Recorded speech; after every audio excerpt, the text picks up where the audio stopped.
Bismillahirrahmanirrahim. Assalamualaikum warahmatullahi wabarakatuh. Saya Nanda Arisa Rosadi dari Prodi Hubungan Internasional semester 4 akan menjelaskan tentang demokratisasi di Indonesia. Nah, teman-teman, di sini saya akan menjelaskan bagaimana terjadinya demokratisasi. Nah, sebelumnya saya akan menjelaskan dulu definisi dari demokratisasi. Nah, demokratisasi ini merupakan sebuah proses pendemokrasian segenap rakyat untuk turut serta dalam pemerintahan melalui wakil-wakilnya atau turut serta dalam berbagai bidang kegiatan baik langsung maupun tidak langsung. Nah, dengan mengutamakan persamaan hak dan kewajiban serta perlakuan yang sama bagi warga negaranya. Demokratisasi ini menjadi jalan keluar dari otoritarianisme.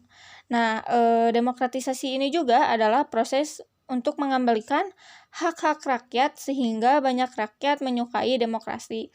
Nah, demokratisasi ini di Indonesia ini sudah terjadi pada tahun 1945. Nah, pada saat itu demokratisasi di Indonesia sampai sekarang juga sudah masih terjadi, tetapi ada perbedaan dan perkembangan dari zaman dahulunya gitu. Nah, saya akan menjelaskan sedikit ya tentang perkembangannya dari periode 1945 sampai sekarang ini. Nah, dari periode 1945 sampai 1959 ini masa demokrasi parlementer yang menonjolkan demokrasi parlemen serta partai-partainya. Jadi pada masa ini itu kelemahan demokrasi parlementer memberi peluang untuk mendominasi partai-partai politik dan DPR. Nah, selanjutnya nih ada dari periode 1966 masa demokrasi terpimpin yang dalam banyak aspek telah menyimpang dari demokrasi konstitusional dan lebih menampilkan beberapa aspek dari demokrasi rakyat. Selanjutnya dari periode 1966 sampai 1998 dari masa demokrasi Pancasila era Orde Baru yang merupakan demokrasi konstitusional yang menonjolkan sistem presidensial. Selanjutnya dari periode 1999 sampai sekarang, masa demokrasi Pancasila era reformasi dengan berakar pada kekuatan multipartai yang berusaha mengembalikan kekuatan antara lembaga negara, eksekutif, legislatif, dan yudikatif. Pada masa ini, peran partai politik kembali menonjol sehingga iklim demokrasi memperoleh napas baru. Gitu, teman-teman. Selanjutnya, teman-teman, saya akan menjelaskan tentang transisi demokrasi di Indonesia. Pengertian dari transisi demokrasi ini dapat diartikan sebagai masa peralihan antara sebuah rejim kekuasaan yang sebelumnya ke rejim kekuasaan yang sesudahnya. Transisi demokrasi biasanya menjelaskan bagaimana perubahan politik terjadi pada pergantian rezim kekuasaan. Nah, transisi politik ini pada umumnya terjadi pada masa pemerintahan yang sudah lama berkuasa, sehingga untuk menuju masa pemerintahan yang selanjutnya dibutuhkan sebuah masa atau keadaan untuk beralih dari masa pemerintahan yang telah berlangsung sebelumnya. Di sini ada proses transisi demokrasi ini ditandai dengan hadirnya mekanisme multipartai, kebebasan mengemukakan pendapat secara terbuka, lalu ada kemerdekaan pers dengan menjamurnya penerbitan. Nah, Indonesia ini pernah mengalami proses transisi. Proses transisi di Indonesia ini dimulai ketika terjadinya perpindahan kekuasaan dari Presiden Soeharto kepada Wakil Presiden B.J. Habibie pada 21 Mei 1998. Disebut transisi karena pada fase ini Indonesia mengalami peralihan atau transisi sistem politik dari otoritarian menuju demokrasi. Transisi dari supremasi militer kepada supremasi sipil. transisi dari sentralisasi ke desentralisasi dan seterusnya.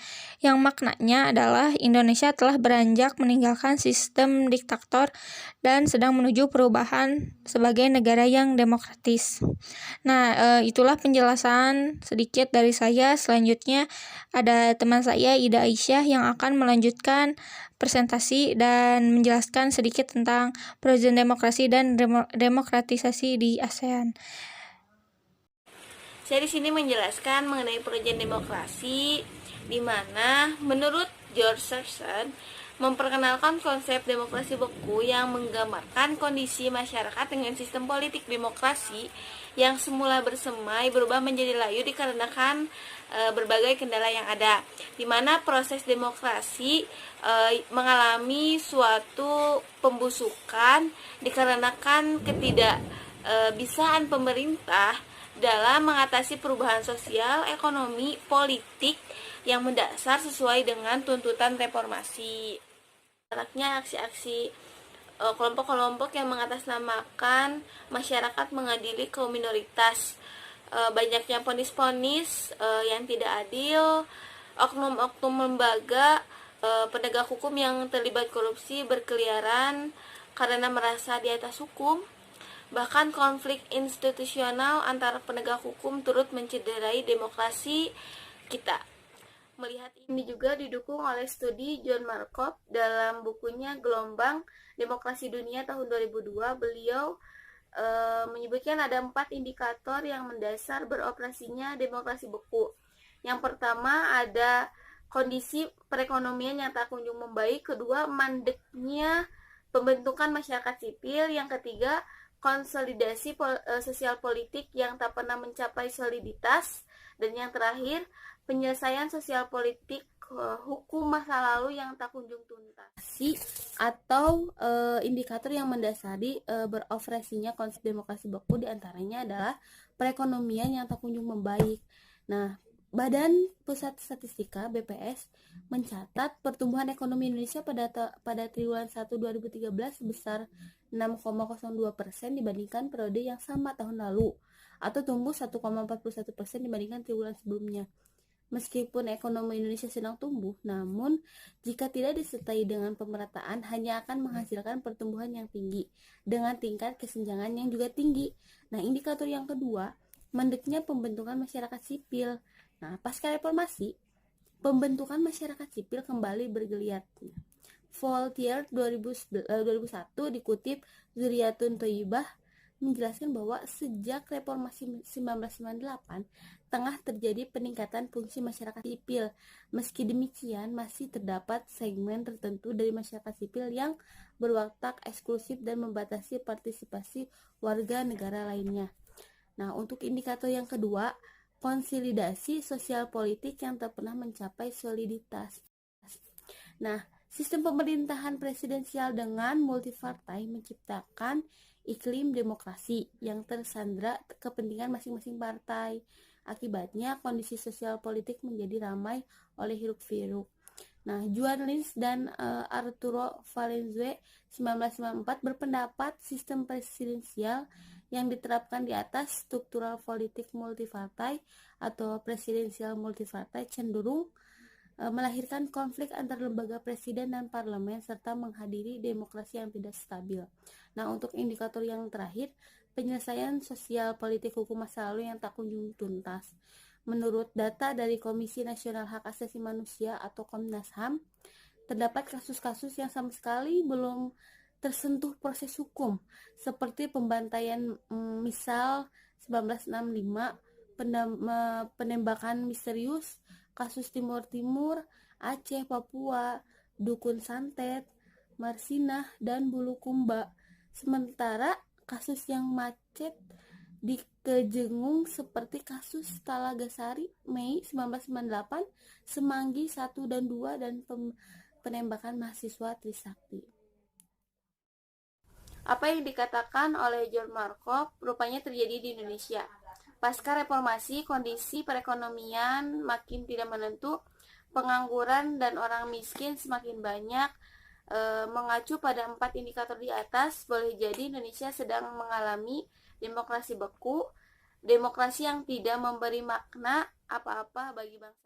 Demokratisasi di Asia Tenggara, peran Indonesia dalam mewujudkan demokratisasi di ASEAN. Demokratisasi muncul pada tahun 1998. Indonesia sebagai negara demokrasi ingin memainkan peranannya kembali dalam kancah regional ASEAN.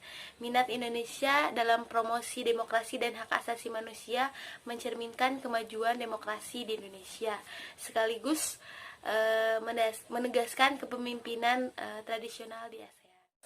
Indonesia secara nyata mencoba mewujudkan demokrasi di negara-negara anggota ASEAN. Dalam kerangka organisasi ASEAN, Indonesia mencoba memberi contoh pelaksanaan demokrasi bagi negara-negara anggota ASEAN lainnya.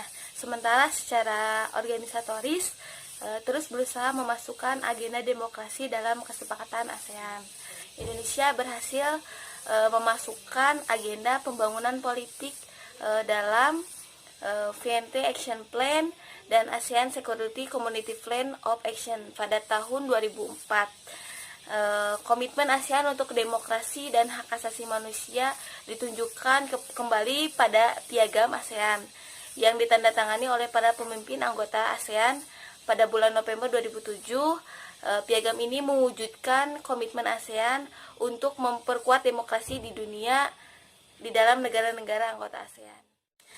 Dalam KTT ASEAN ke-14 tahun 2009 menetapkan pelaksanaan tindakan dalam mewujudkan demokratisasi ASEAN. Ada beberapa langkah yang dilakukan, yaitu yang pertama, mempromosikan pemahaman prinsip-prinsip demokrasi di sekolah sesuai sistem pendidikan. Kedua, menyelenggarakan seminar, pelatihan, dan mengadakan kegiatan peningkatan kapasitas lainnya. Ketiga, melaksanakan penelitian tahunan, pengalaman dan pelajaran demokrasi yang bertujuan untuk meningkatkan kepatuhan terhadap prinsip-prinsip demokrasi. Nah, di tahun 2010, ASEAN telah melakukan tindakan nyata dalam mendorong demokratisasi ASEAN dengan mendirikan ALTASEAN, Alternative ASEAN Network on Burma. ALTASEAN adalah jaringan organisasi dan individu berbasis di negara-negara ASEAN untuk mendukung gerakan hak asasi manusia dan demokrasi di Burma. Selama 10 tahun terakhir, tidak ada kepemimpinan ASEAN yang berani mengambil inisiatif kepemimpinan di ASEAN. Tidak ada negara ASEAN yang secara efektif memimpin agenda demokratisasi.